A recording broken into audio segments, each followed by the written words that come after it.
ഈ മാങ്കൂട്ടത്തിലത്തെ വിഷയം ഇപ്പൊ ഭയങ്കര ചർച്ചയായേക്കാണല്ലോ. അയാള് മറ്റേ ഗർഭമുണ്ടാക്കി, പിന്നെ നിരവധി പെൺകുട്ടികളായിട്ട് ചാറ്റ് ചെയ്തു,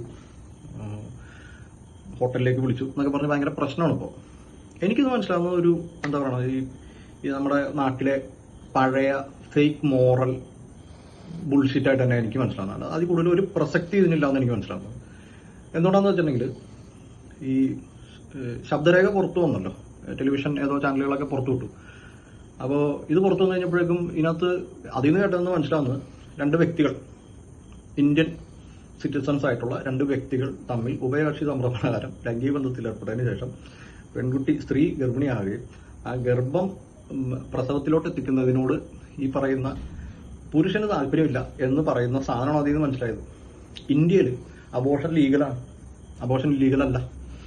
അപ്പോൾ അവർ തമ്മിലുള്ള കോൺവെർസേഷനാണ്. ആ കോൺവെർസേഷനിൽ എവിടെയും ഇയാളുടെ അധികാരം ഉപയോഗിച്ചുകൊണ്ടോ അല്ലെങ്കിൽ ഇയാളുടെ പവർ യൂസ് ചെയ്തുകൊണ്ടോ എന്തെങ്കിലും പറയുന്നതായിട്ടോ ചെയ്യുന്നതായിട്ടോ നമ്മുടെ ശ്രദ്ധയിൽപ്പെട്ടിട്ടില്ല. അപ്പൊ രണ്ട് മനുഷ്യർ തമ്മിലുള്ള പരിപാടിയായിട്ട് ഇത് മനസ്സിലാക്കാൻ പറ്റാത്ത എന്തുകൊണ്ടാണെന്ന് മനസ്സിലാക്കുക. അതുകൊണ്ടാണ് പറയുന്നത് ഇതൊരു ഫേക്ക് മോറൽ കളിയാണ്. മനസ്സിലുണ്ടോ? ആൾക്കാർക്ക് ഇവിടെ ഇങ്ങനെയാണ്, ഇതിങ്ങനെ മനസ്സിലാവുള്ളൂ. ഇവിടെ എന്താണ്, ഇവിടെ ഈ 10-35 വയസ്സുള്ള ചെറുപ്പക്കാരൻ, അവന് ലൈംഗിക താല്പര്യങ്ങളില്ലാതെ ജീവിക്കുന്ന ഒരു മനുഷ്യനായിരിക്കണം എന്നാണോ, ഒരു പൊളിറ്റീഷ്യനായിട്ട് ജീവിക്കുന്ന ഒരു ചെറുപ്പക്കാരൻ ലൈംഗിക താല്പര്യങ്ങൾ ഉണ്ടാകുന്ന ആളാകാൻ പാടില്ലെന്നാണോ സമൂഹം പറയുന്നതെന്നാണ് എനിക്ക് മനസ്സിലാവാത്ത ഈ കാര്യത്തിൽ. അങ്ങനത്തെ എന്തോ ഒരു നിർബന്ധ ബുദ്ധി ഉള്ള പോലെയാണ്. ഗാന്ധിയുടെ നാടുണ്ടത്. ഗാന്ധിയുടെ ചരിത്രം അറിയാമല്ലോ അല്ലേ? പുള്ളിയുടെ നീസിനെ വരെ വിളിച്ച് തുണിയില്ലാതെ കൂടെ കിടത്തി ഉറക്കി പുള്ളിയുടെ മറ്റേ എന്താണ് ലൈംഗിക താല്പര്യങ്ങൾ ഇല്ല എന്ന് ഉറപ്പുവരുത്താൻ വേണ്ടി പുള്ളി അങ്ങനെയൊക്കെ ചെയ്യുന്ന ആളായിരുന്നു പറയുന്നത്. അപ്പൊ ഫാദർ ഓഫ് അവർ നേഷനാണേ. അത് ഏത് പ്രായത്തിലാണെന്ന് ആലോചിക്കണം. മനസ്സിലായില്ലേ?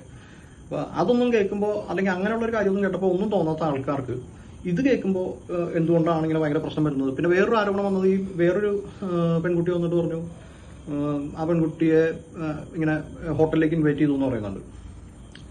ഈ ഹോട്ടലിലേക്ക് ഇൻവൈറ്റ് ചെയ്തു എന്ന് പറയുന്നത്, അതാ പറയുന്നത്, ഈ ഫ്ലേർട്ട് ചെയ്യാൻ അറിയാൻ പാടാത്ത ഒരാൾ. ഇവിടെ ആരും ഫ്ലേർട്ട് ചെയ്യാത്തവരൊന്നും അല്ലല്ലോ, എല്ലാവരും ഫ്ലേർട്ട് ചെയ്യുമല്ലോ. ഈ ലൈംഗിക താല്പര്യങ്ങൾ മനുഷ്യർക്ക് വളരെ സ്വാഭാവികമായിട്ടുണ്ടാകുന്നതാണല്ലോ, അല്ലേ? അല്ലാതെ ഇത് മനഃപൂർവ്വം അങ്ങ് എന്നാ പിന്നെ ഞാൻ ഇങ്ങനെ അങ്ങ് ചെയ്തേക്കാം അങ്ങനല്ല. ആ താല്പര്യം ഉള്ളതാ.